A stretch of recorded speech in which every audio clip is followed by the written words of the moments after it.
Coasting during the driving test in the UK can lead to a fail. In fact, the DVSA, they're the people who set the test, they have a book called The Official DVSA Guide to Driving, The Essential Skills. And in that book it states, and I quote, "Any form of coasting is wrong."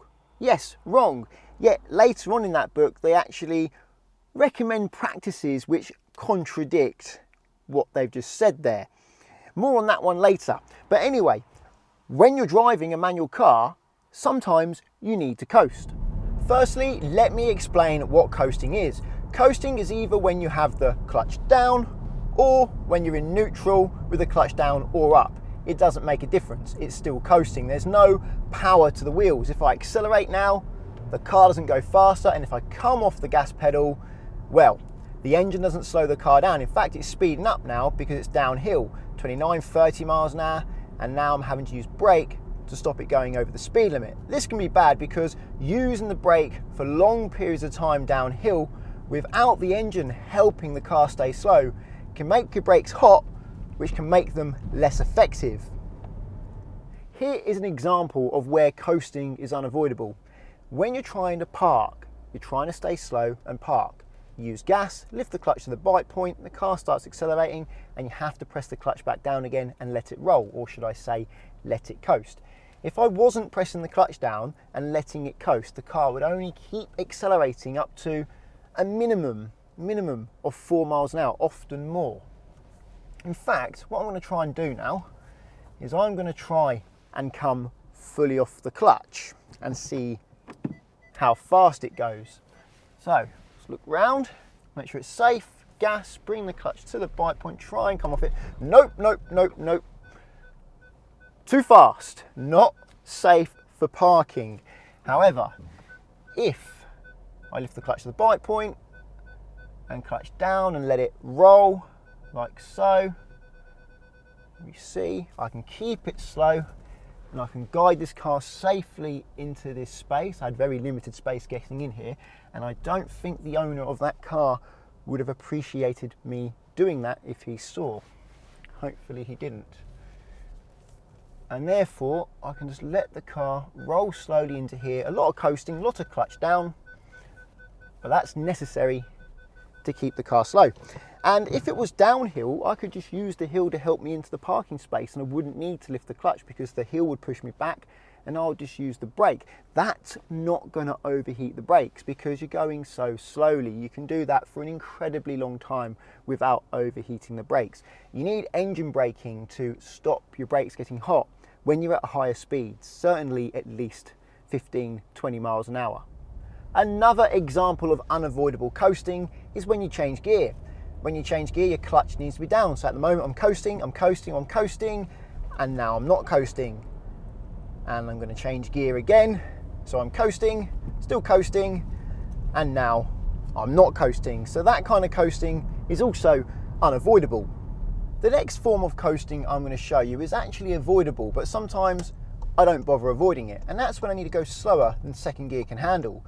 This car won't go slower than 7 miles an hour in second gear unless I press the clutch down. Now I could go to first gear right now and move along in first, but instead I'm opting to stay in second and just coast and then use gas and lift the clutch up when I want to get going again.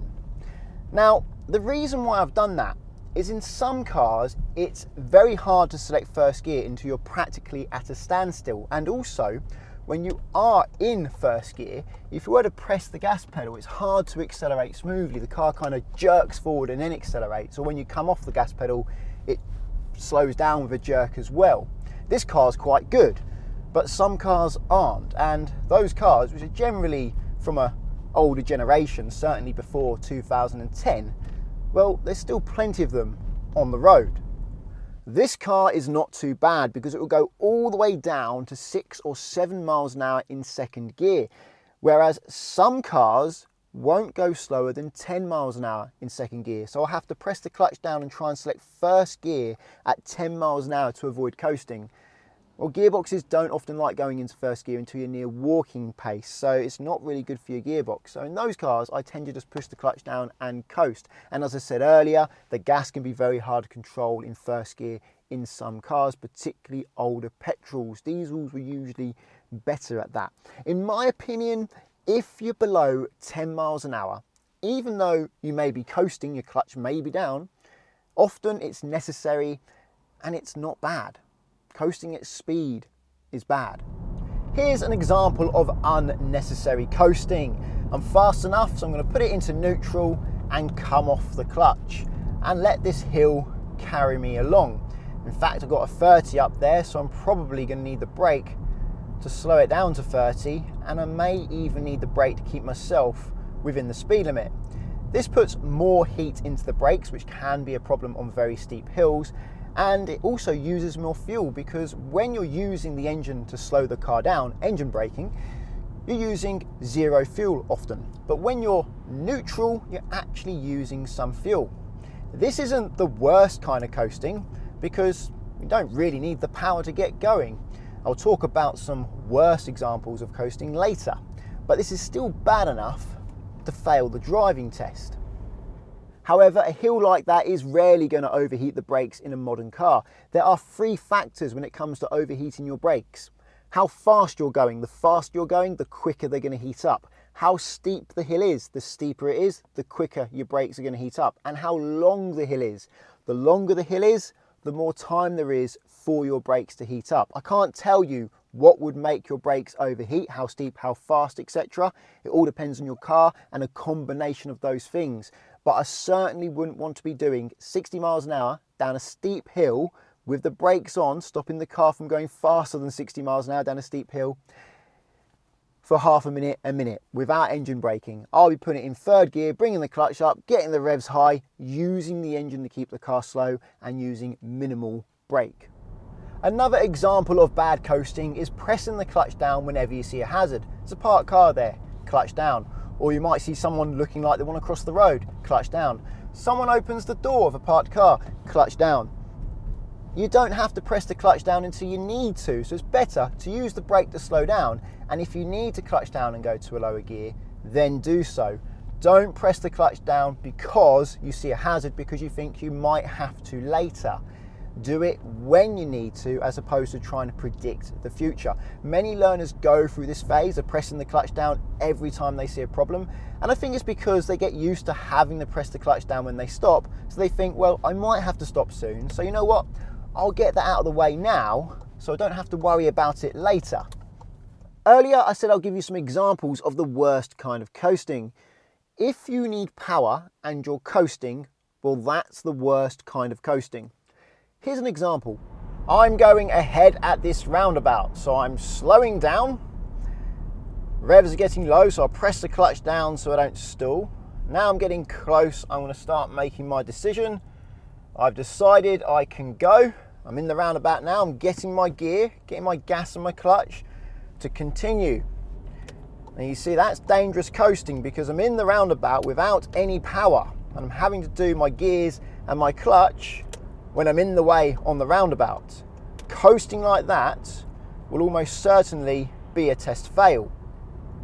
Here is a better way to deal with a roundabout. I'm going left at this roundabout first exit, so I'm starting to slow down. When the speed gets to around about 20 or so, I'll start going into 2nd gear and bringing the clutch up, so I'm ready to go.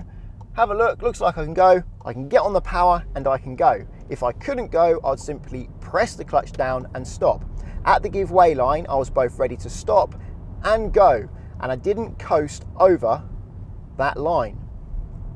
However, that does not mean you need your foot fully off the clutch whenever you cross a give way line. For example, this mini roundabout up here, there's no one behind, so I'm going to stop at it anyway, even though I might not need to, just to show you. So let's say I stop at this give way line here to give way to a car. Don't need to, but I will. Gas and bite point, and then I cross the line. So I'm not fully off the clutch, but I'm at the bite point. I have power and I'm accelerating. So you don't need to be fully off the clutch, but you do need power going to the wheels when you cross the give way line. Here is another example of what I consider to be dangerous coasting. I'm turning into this road on the right. I'm slowing down, pressing the clutch down to prevent the car from stalling. I can see into the road now, looks safe to go, so I turn into the path of cars. Now I'm getting my gear, now I'm doing the gas and the clutch, all whilst I'm in the path of where traffic could be coming. I'm in the way. I don't have power to the wheels. Similar problem to the roundabout. It's important to have power to your wheels whenever you cross the path or enter the path of traffic. To try and prevent this from happening, I have a routine I get my pupils to go through. The routine is mirror, signal, speed, gear, then decide. The important thing being decide is at the end, so they've had time to fully prepare the car before they decide. So when they do make their decision, they're ready to go, they're ready to clear the junction. I have a video all about it. There's a link in the top right hand corner of your screen. Here is an example of when you need to coast across a give way line. I'm going downhill now, it's quite steep, using the brake to slow down, clutch down so I don't stall. At the end of the road, I'm turning right. Can't see here, it's very closed. I'm very near the line now, and even though I'm near the line, I can't see far enough to see if it's safe to go. So I'm going to use the hill to roll me forwards across the line to get a better view. I'll do that by holding the clutch down and regulating the hill with the brake. If I was to lift the clutch now, the car would shoot forwards too quickly, which wouldn't be safe. So when no one's coming, someone coming there, maybe now I can lift the brake up, let the car roll forwards, and now I can see it's safe, gas and bite point to continue.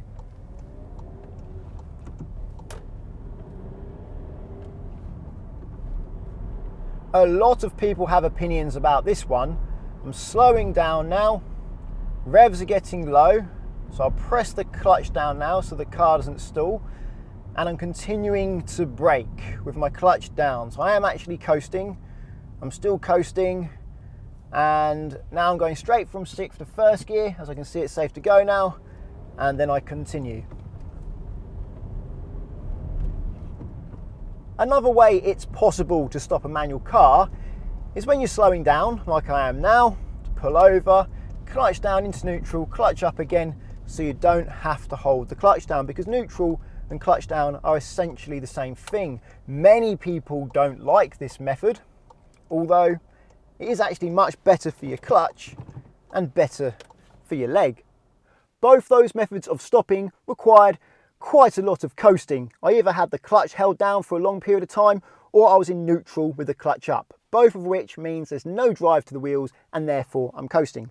Let's see what the official DVSA Guide to Driving the Essential Skills book says. Remember, these are the people who set the driving test in the UK. Don't coast with the clutch pedal pressed in or the gear lever in neutral. Wow, well that's in black and white. No, literally it's in black and white there, see? So it's telling me I shouldn't drive with the clutch pedal held in or the gear lever in neutral. But let's read on. It says, unless. Now that's an important word if ever you heard one. Unless you intend to stop. So it's saying if I'm intending to stop, I can hold the clutch down or be in neutral.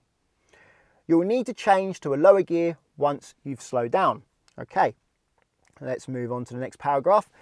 As a general rule, use the brakes to reduce speed before changing down to the most suitable gear for the lower speed. So it's really telling me there that instead of changing down the gears as I slow down with the brakes first, and then change to a lower gear once I know what lower speed I've achieved. Let's say I'm at 30, I'm braking, I've got down to 10, I don't need to go any slower than 10, well then I can pop it in second and then carry on. Let's read on.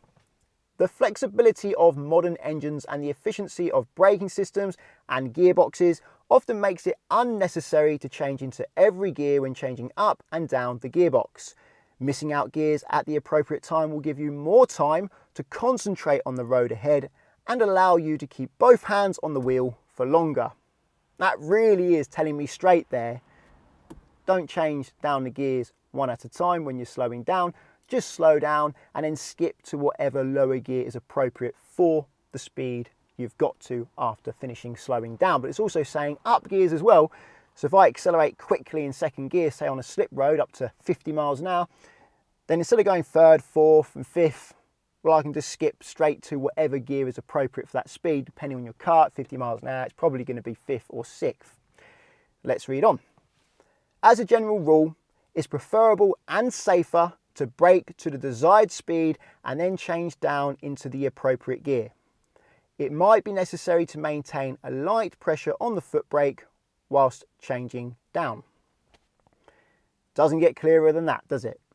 So it's saying you shouldn't go down the gears as you slow down. You should hold the clutch down or be in neutral. So reading the book word for word, it says you can't hold the clutch down or be in neutral when the car is moving unless you're stopping. But being in neutral when the car is moving, not many driving instructors accept that. And I understand why. Because let's say you need 2nd gear. You're in 4th gear with the clutch down, you've slowed down, now you need 2nd gear. Well, you move the gear stick to gear 2 and you lift the clutch up, job done. But if you're in neutral and you need 2nd gear, you've got to press the clutch down, then move the gear stick to gear 2 and then lift the clutch up. That's an extra step.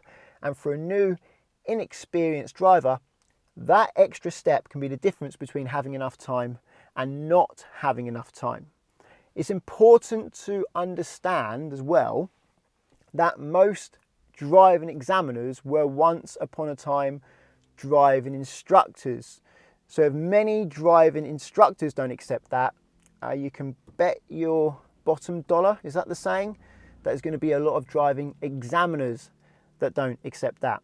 And whether or not you're coasting bad enough for them to fail you, well, that's their opinion. They get to decide that. They are definitely fine with you holding the clutch down when you're stopping. That's normal practice. That's how most driving instructors teach pupils, learner drivers in the UK. However, they will start to mark you down or may even fail you if you start to hold the clutch down earlier than you need to. So let's say the revs are at 2000 RPM, you don't need the clutch down yet, and you push the clutch down with high revs. You don't need to hold the clutch down until you're getting too slow for your gear, and you know you're too slow for your gear because the revs go down to about 1000 RPM. That's when you need to hold that clutch down. If you don't have a rev counter, so you don't know what your revs are, you have to learn it by sound. Ideally, you're using sound anyway, whether or not you have a rev counter. But what's good about a rev counter is seeing the revs and then listening to the sound helps you learn what sound the car makes when you need to do what you need to do. If you wonder how I drive, well, I use a combination of all 3 methods. If I'm at a higher speed and I can see that I'm probably going to continue, I'm not going to stop, I'll tend to go down the gears one at a time and maybe even rev match. But if I can see that I need to stop and I'm already at a relatively low speed, I'll just put it in neutral, come off the clutch and use the brake to continue to stop. That way I'm not straining my leg and I'm not straining the release bearing of the clutch, because holding the clutch down does strain a component within the clutch mechanism. If I'm at the front of a queue though, let's say I've got to a mini roundabout or I'm a couple of cars back from the mini roundabout, I will hold the clutch down and be in 1st gear so that I'm ready to go. See, now I've just changed down to 3rd gear because I'm uphill, I can see I'm continuing and I'm slowing down even more. I might even have to go down to 2nd gear. No, I'm okay, 3rd gear's handling that okay. And if I had to stop at this zebra crossing now, I'd brake when the revs are low, I'll just clutch down in neutral and finish the stop. Looks like I don't need to stop though, so I'll carry on. There's another zebra crossing up ahead, can't see the right side of it, can see the left side of it. I'm going to have to slow down. Think the right side is clear, but I'm not sure, so I'm going to go down into 2nd gear, go nice and slow, be ready to stop, and I do need to stop now. So in neutral, holding the clutch up, when it's safe to go, clutch down 1st gear and go. Whereas now it's a red light, I can see I need to stop, so I'm going to start slowing down. When the revs are too low for the gear, which they are around about now, just put it in neutral, clutch up, rest my left leg and continue to brake to a stop. This is where if you have a stop-start system, it will cut in. I turn it off on this car because it doesn't work very well. The engine doesn't like being stopped and start. You can tell when you go to move away, it misfires. It never has liked it from new, so I avoid it. Neutral again now, and off the clutch. If I was at a roundabout now waiting to go, I would have the clutch held down and be in first gear, so that if I saw an opportunity, I'd be able to take it. Or not only a roundabout, any situation where I'm looking for an opportunity. But now I'm at a red light, I know I'm waiting. See, it's going green now, I've got ages to put it in gear, get some gas and get going. I just want to summarise what you can and cannot do on the driving test when it comes to coasting in the UK. Firstly, I'm going to talk about low speed. Let's say you're below 10 miles an hour. Don't worry about coasting when you're below 10 miles an hour. Your examiner doesn't expect you to go as slow as first gear can handle to the point where the car's starting to shake before they allow you to hold the clutch down without marking you down for coasting. If you're below 10 miles an hour, it is coasting, but it just doesn't matter. The same when you're parking. When you're parking, you're going to be very slow, so you're going to be holding the clutch down a lot to allow the car to be slow. Next thing I want to talk about is being in neutral when the car is moving. I just told you that I use neutral when I'm stopping to save me holding the clutch down. The book doesn't say you can't, and many very skilled, experienced drivers also do the same thing, and they're very safe at driving. However, there are people out there who disagree with it, so to avoid conflict, just be in gear whenever the car is moving, whether your clutch is up or down, make sure you're in gear. However, if you're at speed, yes, definitely be in gear with the clutch up if you're at speed. Don't coast at speed, particularly downhill. You want a lower gear so you've got more engine braking to the wheels, therefore your brakes stay cooler. I don't coast when I'm at higher speeds. I only coast when I'm in traffic, very low speeds, and I'm stopping and starting a lot. Next thing is when to press the clutch down.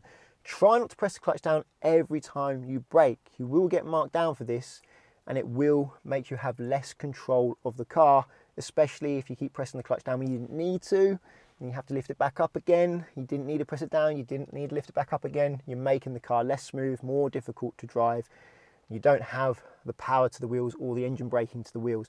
Many learners start to press the clutch down every time they see a hazard as well. It's normal to do that. Many new drivers start doing that because they're used to having to press the clutch down when they stop. So they do it straight away so they don't have to worry about it later. But with driving, you don't generally do things now because you might have to do it later. With driving, it's a very much in the moment process. You do things as and when you need to. My advice, if you see a hazard, cover brake and clutch, then think. Brake if you need to, clutch if you need to, but think first. Cover your pedals. You're already starting to slow down now because you're not on the gas, and then you can start to think about what to do. And you'll often find, quite often, just doing that, you don't have to do anything. You cover the brake and clutch, car's slowing down. By the time you get to the hazard, it's gone. You get back on the power again. You might not even have needed to change gear. And the next thing I want to talk about is if you're at the front of a queue, particularly at a red light, be in first gear with the clutch down. If you're 3-4 cars back at a traffic light, yeah, be in neutral with the clutch up if you stopped to rest your leg. But if you're at the front of the queue, you don't want that pressure of having to quickly press the clutch down, get the gear, get the gas, get the bite point to get going. If you're in first gear with your clutch down, you're ready to go. And if you're at, say, a mini roundabout, yeah, definitely be in gear, or any kind of junction where you need to make a decision and take an opportunity, you want to be ready to go. Well, I hope this video helps. If you think it does, please give it a thumbs up. Check out Collingwood and Confused in the description. If you're looking for insurance, Collingwood can help you insure yourself on somebody else's car without affecting their policy, so you don't affect their no claims bonus if anything goes wrong. Via the link at the moment, there's up to 35% off and a £20 Amazon gift card. If you want to insure your own car, check out confused.com. With confused.com, you fill out one quote form and get loads of quotes back from different insurers to compare who is cheapest. And you can change your car on that quote as many times as you like to compare how much it costs to insure different cars. Using the links doesn't cost you anything, but it does support the channel, so thank you very much. Subscribe to get my future videos, and until the next one, cheerio.